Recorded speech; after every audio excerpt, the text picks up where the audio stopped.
Hello வணக்கம். இன்றைக்கி நம்ம சேனலில் என்ன பார்க்க போகிறோன்னா, இறால் குழம்பு எப்படி ருசியாக செய்யலாம் அப்படின்னு தான் பார்க்க போகிறோம். 1/2 கிலோ அளவுக்கு இறால் வாங்கி அதை நல்லா க்ளீன் பண்ணி வச்சாச்சு. இது கூட இன்றைக்கி முருங்கைக்காய் சேர்த்து தான் செய்ய போகிறோம்.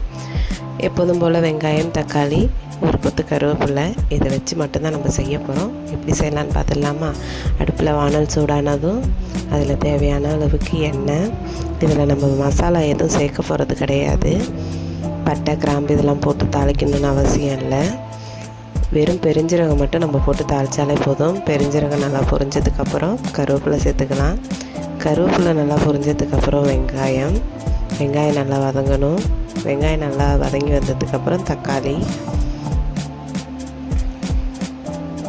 இந்த அளவுக்கு வதங்கினா போதும். இப்போ தக்காளியை சேர்த்துடலாம்.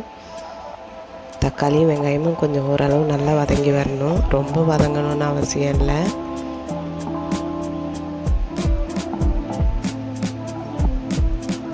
கட் பண்ணி வச்சுருக்கிற முருங்கைக்காயை சேர்த்துக்கலாம்.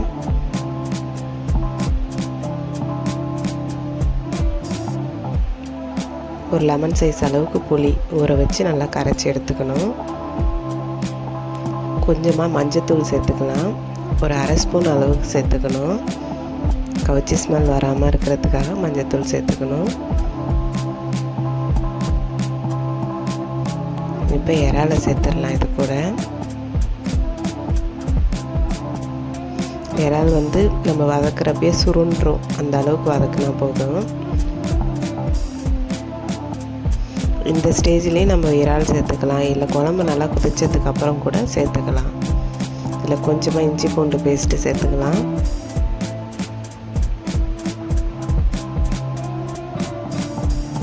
கரைச்சி வச்சுருந்த புளி தண்ணி இதை சேர்த்துட்டு தேவையான அளவுக்கு நம்ம தண்ணி சேர்த்துக்கணும். குழம்புக்கு தேவையான அளவுக்கு மிளகாய்த்தூள், வீட்டில் அரைச்ச மிளகாய்த்தூள் தான், காரப்பொடி எதுவும் சேர்க்கலை. தேவையான அளவுக்கு உப்பு. இப்போ குழம்பு நல்லா கொதித்து வரணும்.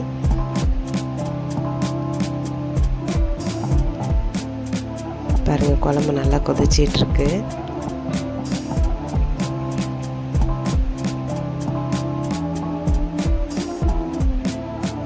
இது கூட நம்ம தேங்காய் தான் அரைச்சி சேர்க்க போகிறோம். தேங்காய் ஒரு 1/2 மூடி அளவுக்கு தேங்காய் எடுத்து கொஞ்சமாக தண்ணி ஊற்றி அதில் பெருஞ்சீரகம் சேர்த்து அரைச்சி நம்ம இந்த குழம்புல சேர்த்துட வேண்டியது தான். தேங்காய் சேர்க்காமே நம்ம குழம்பு செய்யலாம். அதுவும் நல்லா தான் இருக்கும். தேங்காய் ஊற்றினா இன்னும் கொஞ்சம் டேஸ்ட்டு நல்லாயிருக்கும். பாருங்கள், அவ்வளோதான்.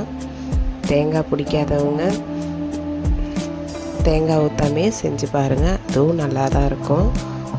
இப்போ பாருங்கள், குழம்பு ரெடி ஆகிடுச்சு. எந்த குழம்பாக இருந்தாலும் ஒரு 10 நிமிஷம் சிம்மில் போட்டு இறக்கணுன்னா டேஸ்ட்டு சூப்பராக இருக்கும்.